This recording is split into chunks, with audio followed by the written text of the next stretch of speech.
Ulitin po natin yung kanina dahil walang sounds eh. Nagtataka kung paano walang sounds eh.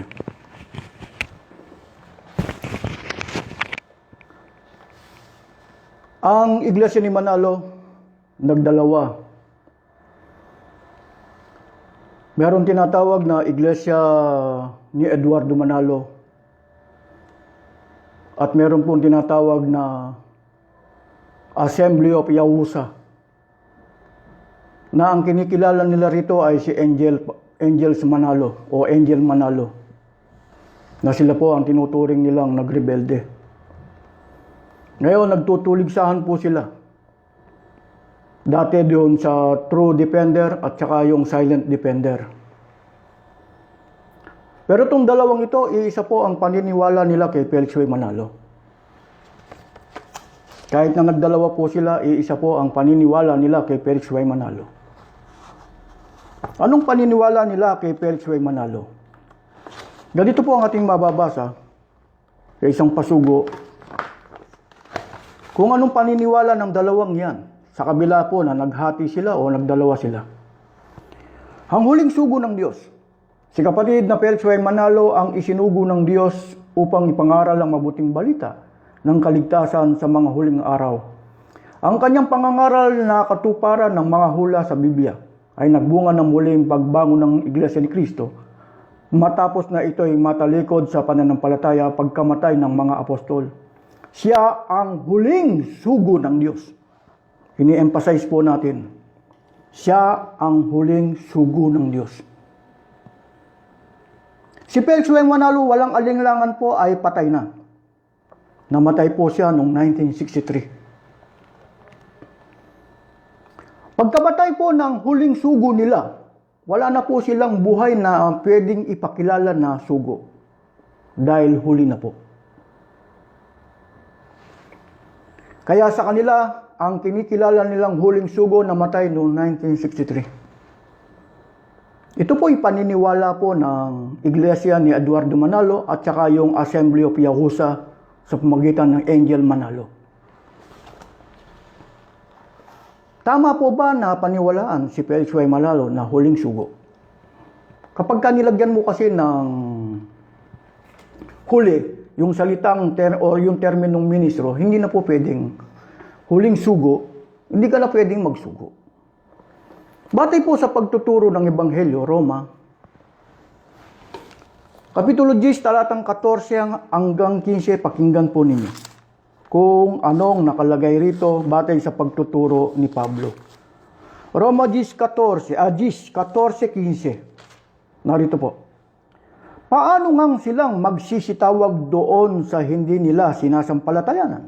At paano silang magsisisampalataya sa Kanya na hindi nila napakinggan? At paano silang mga kikinig na walang tagapangaral? At paano silang magsisipangaral kung hindi sila mga sinugo? Gaya nga ng nasusulat, anong pagkaganda ng mga paan yaong mga nagdadala ng masasayang balita ng mga bagay na mabuti. Kaya tanong ni Pablo, paano sila magsisipangaral kung hindi sila sinugo? Tanong, paano ka magpapakilalang sugo kung ganyang meron kang kinikilalang huling sugo? Kailan namatay ang huling sugo ninyo? 1963. Kaya pagkamatay ng huling sugo nila, wala nang pwedeng magpakilalang sugo ng Diyos. Ang tanong ni Pablo, paano sila magsisipangaral kung hindi sila sinugo? Ang tunay na sugo, alam niyang mamamatay siya. Alam niyang aakyat siya sa langit. Kaya anong gagawin niya? Aklat po ng 1, Kapitulo 20, talatang 17, pakinggan po ninyo, o 21. 20-21, aklat po ng 1, magandang balita Biblia. Sinabi naman ni Jesus, sumainyo ang kapayapaan. Kung paanong sinugo ako ng Ama, gayon din naman, sinusugo ko kayo. Maliwanag. Ang tunay na sugo, nagagamit sa pagsusugo. Hindi po siya sakim sa tungkulin. Hindi niya sinasarili ang pagiging sugo. Nagagamit siya sa pagsusugo. Kaya sa loob ng tunay na iglesia na pag-aari ni Kristo, ang nagtuturo po rito si Kristo. Nagagamit siya sa pagsusugo. Dumarami yung sugo sa loob ng tunay na iglesia na kanyang pag-aari. Hindi po nananatiling nag-iisa. Kayang sabi niya, kung paanong pagkasugo sa akin ng Ama, ay sinusugo ko kayo. Tama po ba na paniwalaan si Felix Y. Manalo na huling sugo? Hindi. Anong nagawa niya? Naging sakim siya. Hindi siya nagamit sa pagsusugo. Kaya sa loob ng tunay na iglesia, dumarami po. Ganito rin po ang pagpapakilala ni Pablo, batay po sa 2 Korinto, Kapitulo 5, talatang 20. Pakinggan ninyo kung anong nakalagay rito. 5:20. Ganito po mababa. Kami nga'y mga sugo sa pangalan ni Kristo, nawaring namamanhik ang Diyos sa pamagitan namin. Kayo'y pinamamanhikan namin sa pangalan ni Kristo na kayo'y makipagkasundo sa Diyos. Kapag ginamit ang terminong kami nga'y mga sugo, dumarami. Baka naman ang paniniwala, kasi baka nagkaroon ng paniniwala. Iba ang sugo sa salitang ministro. Baka naman ganun. Sino bang nagtuturo rito sa 2 Korinto 5:20? Si Pablo. Si Pablo kaya hindi siya naging ministro? May pagkakaiba yung salitang sugo at saka yung ministro. Basahin po natin Kolosas 1:25, paborito ng iglesia ni Manalo to Kolosas 1:25. Na ako'y ginawang ministro nito ayon sa pamamahala na mula sa Diyos na ibinigay sa akin para sa Diyos upang maipahayag ang salita ng Diyos. Teka muna. Yung bang kinikilala ninyong tagapangasiwa, tagapamahala, binabasa niya ang Kolosas 1:25. Na siya ay ginawang tagapangasiwa, tagapamahala, namamahala. Tanong, hindi ba siya pwedeng magpakilalang sugo? Hindi pwede. Bakit? Kinikilala nilang huling sugo si Felix Y. Manalo Kaya anong pagkakilala nila? Sila daw ay mga ministro. Sino bang nagtuturo sa talatang ito? Si Pablo. Anong magtuturo ni Pablo sa 2 Korinto 5:20? Na siya sugo. O sila yung mga sugo.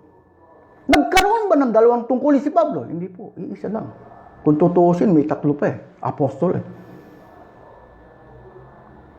Kasi po, meron po kasing taong mga gusto nilang dakilaan sila Purihin Katulad ng ginawa nila kay Peswa, pinakilala nila na huling sugo. Ang akala nila, ikabubutin nila yung pagpapakilala kay Peswa Manalo na huling sugo.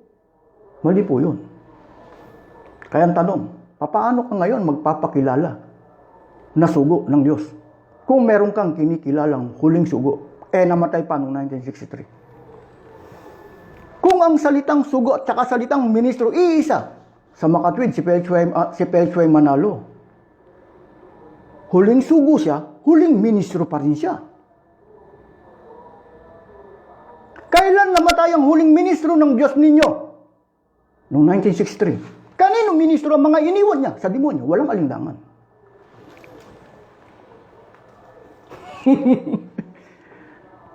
Sino po sa mga ministro ni Manalo na merong karunungan? Lalo na yung mga naghahamon kay Felix Y. Manalo, kay Eliseo Soriano. Gustong-gusto ko pong makaharap yung mga naghahamon kay Mr. Soriano Kasi si Mr. Soriano, sabi nila napakagaling sa Biblia. Pero pagka hinamon siya ng mga ministro ni Manalo, hindi makalaban Ako ngayon ang maghahamon dun sa mga ministro niyan. Di ba nilang diskusyon? Sino sa inyo ang magpapakilala na si Felix Y. Manalo huling sugo ng Diyos? O huling ministro ng Diyos? Hinahamon ko. Simple lang yan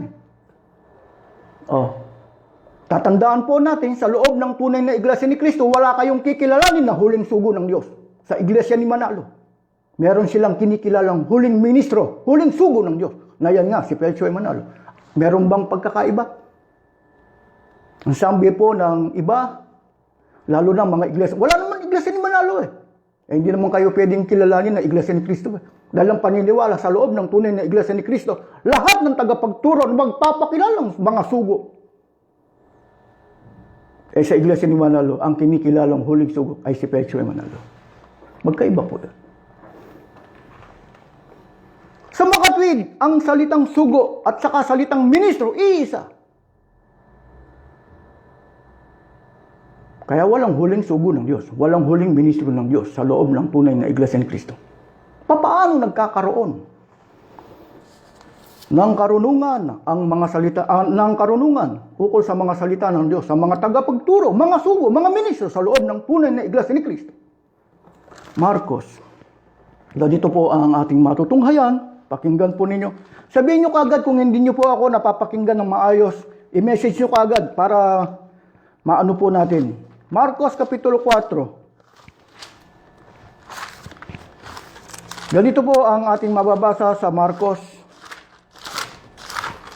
4, Kapitulo 11. At sinabi niya sa kanila, sa inyo ay ipinagkaloob ang makaalam ng hiwaga ng kaharian ng Diyos. Datapwat sa kanilang nasa labas, ang lahat ng mga bagay ay ginagawa sa pamagitan ng mga talinghaga. Batay po sa pagtuturo. Ang nagtuturo rito si Kristo. Ang sabi niya, ipinagkaloob. Ano po yung terminong kaloob? Kayo, ano yung terminong kaloob?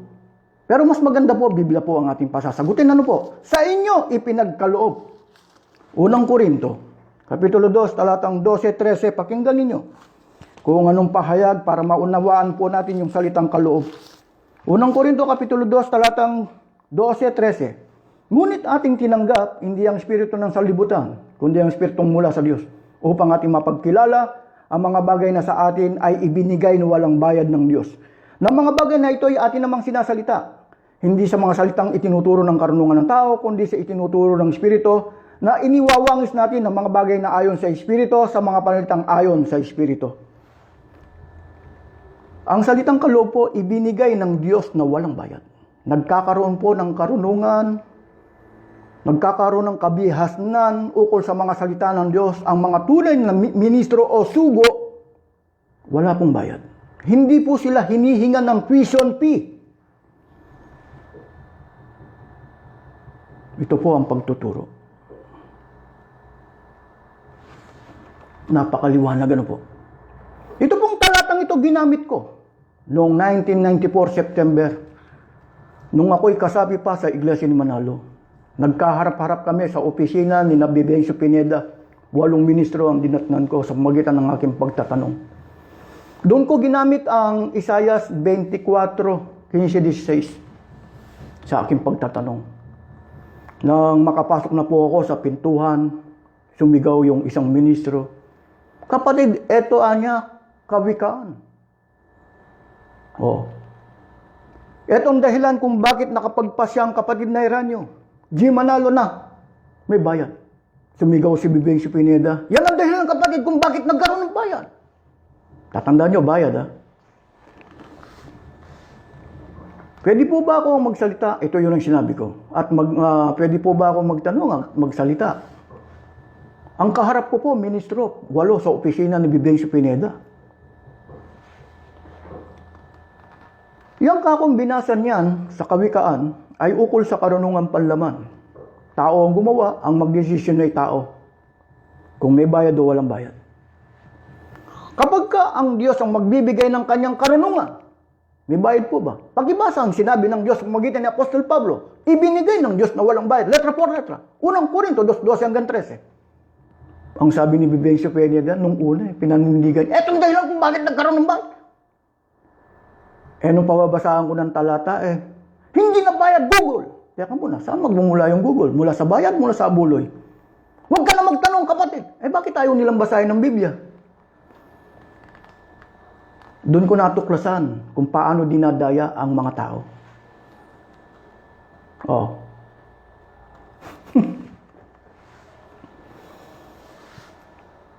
Kaya sige, sabi niya, pagparoon mo sa Italia, paglipas ng 5 taon, may ibabayad ka na. Di sa mga katulad, may bayad.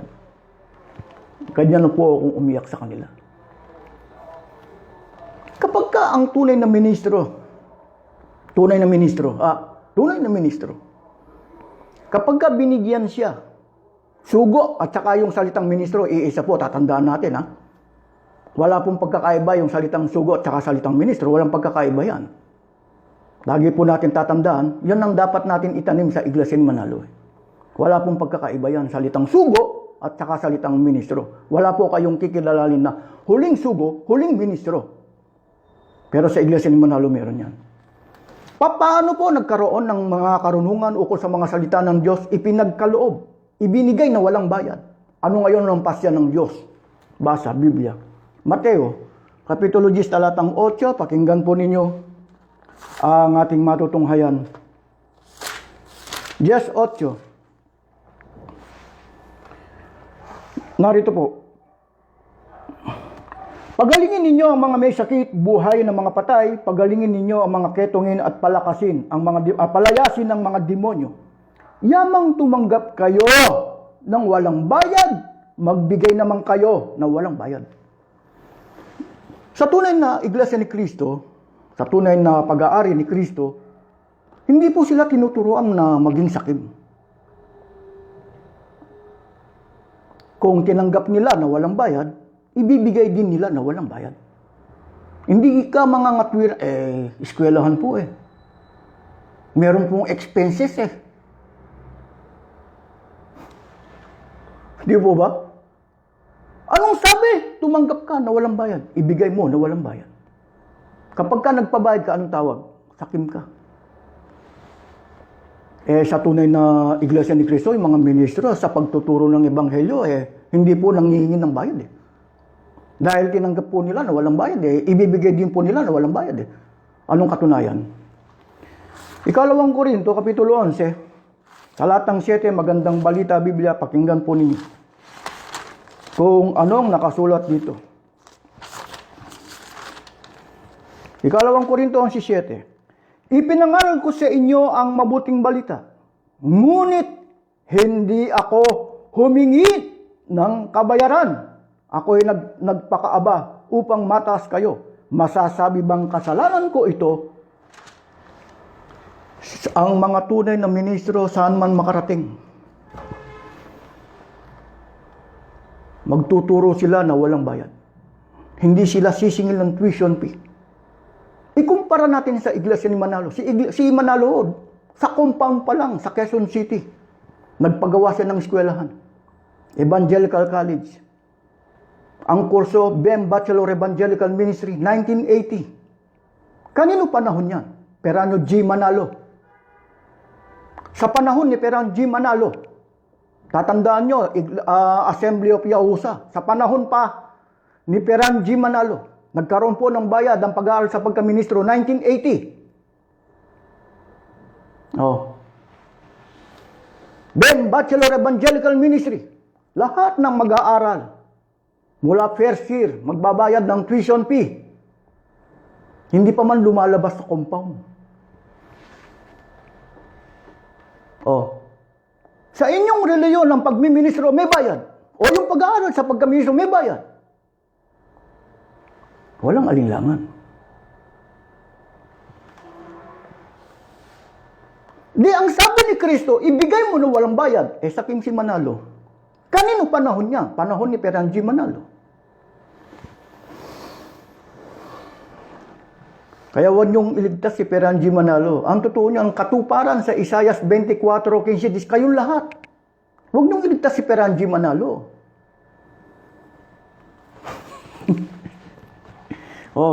Paano? Huwag po kayong magagalit. Mga tuwiran kayo. Kung gusto niyo mga tuwiran kayo.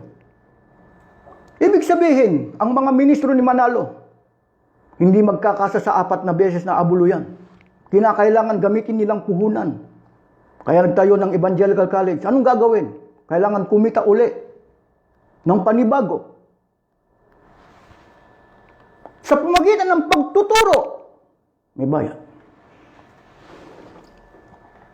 Sinong may-ari ng inyong reliyon? Ang tunay na may-ari Si Kristo ang ulo sa iglesia. Si Kristo po, siyang may-ari sa tunay na iglesia ni Kristo. Sa inyong reliyon, sino may-ari? Anong paniniwala ni Kristo o anong sinasabi, anong itinuturo ni Kristo sa kanyang mga alagad o disciple? 1, Kapitulo 10, talatang 12-13. Pakinggan po ninyo kung anong paniniwala o paninindigan ni Kristo. 10:12-13. Pakinggan po ninyo kung anong nakalagay sa 10:12. Ang upahan ay tumatakas kapag nakikita ang dumarating ang asong gubat. Iniiwan niyang mga tupa. Palibhasa ay hindi siya pastol. At hindi kanya ang mga tupa, kaya't sinisila ang asong gubat ang mga ito, pinangangalat, tumatakas siya, palibhasa ay hupahan lamang, at walang malasakit sa mga tupa. Kayo, tinatanong ko kayo, sinong ulo sa inyong reliyon? O sa iglesia na kinaaaniban niyo? Si Kristo ba? Ipinakikilala ni Kristo sa kanyang mga alagad. Ang upahan, hindi tunay na pastor. Kayo, tuwang-tuwa pa BEM Bachelor Evangelical Ministry, mga degree holder. Hiharap mo sa akin, walang alam sa Biblia.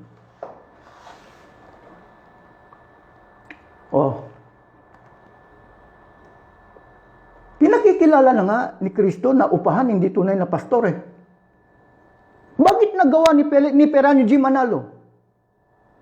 Inililigtas si Peranio G. Manalo sa pagtalikod ng reliyon na yun Itong mga nagsasabing Assembly of Yahusa Kanino panahon nagkaroon ng bayad? Pasugo pa, may bayad Kaya sa loob ng tunay na iglesia ni Kristo, na pag-aari ni Kristo, wala kayong kikilalalin na huling sugo o huling ministro. Nagkaroon ng karunungan ang mga sugo sa loob ng tunay na iglesia libre, magbibigay libre, mangangaral libre. Kahit saan man sila makarating. Sa inyong reliyon, hindi pa man nakakalabas ng commercial center nyo sa Quezon City. May bayad niya. Kaya nagkaroon po ng tinatawag na New Era. Pagka naintindihan nyo yung salitang New Era, ang pangalan New Era, Eranyo. Kuha sa pangalang Eranyo. Yung Eranyo, pera nyo. Lagyan mo ng letter P sa una. Kaya nagkaroon po ng New Era University, New Era General Hospital. Totoo niyan, Peranyo General Hospital, Peranyo. Naalala ko po Si Manalo po kasi, nagtayo siya ng mga kapilya sa bawat baryo. Tingnan nyo ang isang probinsya, halimbawa Tarlac. Bawat probinsya, tingnan ninyo, lalo na sa Tarlac. Bawat baryo meron pong kapilya na padalahan ng pera. Padalahan ng pera. Anong mangyayari sa mga tao? Maghihirap. Bakit? Nagdadala sila ng pera sa kapilya. Ano ngayon ang gagawin ni Manalo? Magtatayo siya ng eskwelahan, hospital. Halimbawa sa Bulacan, arena. Anong gagawin niya? Pag ninegosyohan niya ang mga kasapi.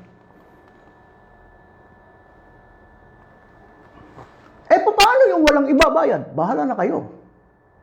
Bakit? Pinalalaki yung pondo na kinukuha niya sa magitan ng donation. Ang labas, ano siya? Negosyante. Sumasakay siya sa Colossus 1:20. Ako'y ginawang ministro. Kaya kung magturo po mga yan, obey and never complain.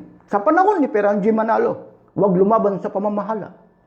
Ang isa sa mga turo niya, na gumawa siya ng 10 utos. Yung 10 utos. Yung ika-10 utos, tingnan nyo, huwag lumaban sa pamamahala. Wala sa Biblia yun. Lalong wala yung ipinakikilala nilang obey and never complain. Wala sa Biblia. Pero sumasakay sila sa Colossus 1:25. Yung sumasakay iba po yung nagtuturo sa Colossus. Ang nagtuturo si Pablo. Ang sumasakay si Manalo. Yung sumasakay, tingnan nyo ang kanilang ginagawa. Hindi po marunong sumakay Baka nasa estribo lang.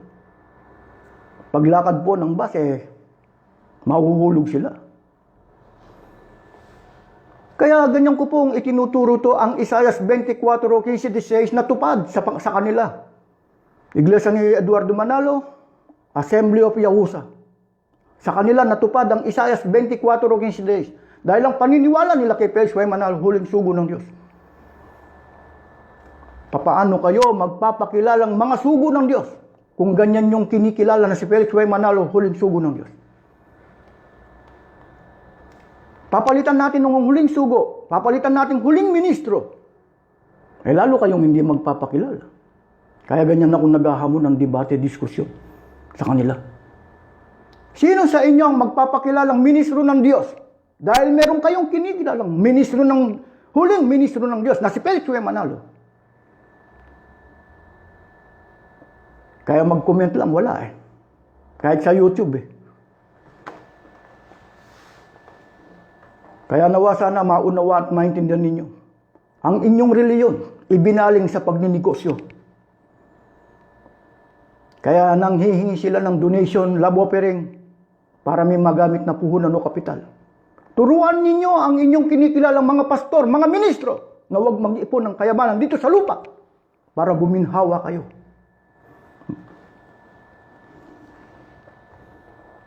Para guminhawa kayo. Bakit? Kung kayo, huwag mag-ipon. Pagkatapos sila nag-iipon ng kayamanan. Sa pamagitan ng kanilang nahihingi, maghihirap kayo. Pero turuan nyo sila ng Biblia na huwag silang mag-ipon.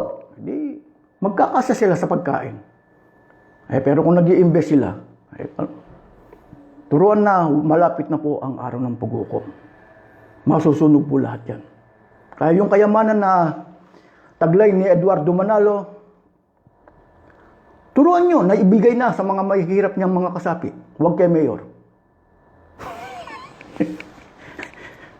Nawa sana naunawaan at naintindihan po ninyo mga kapatid o mga taga-subaybay ng aking pagla-live. Ito po ilalagay ko sa YouTube.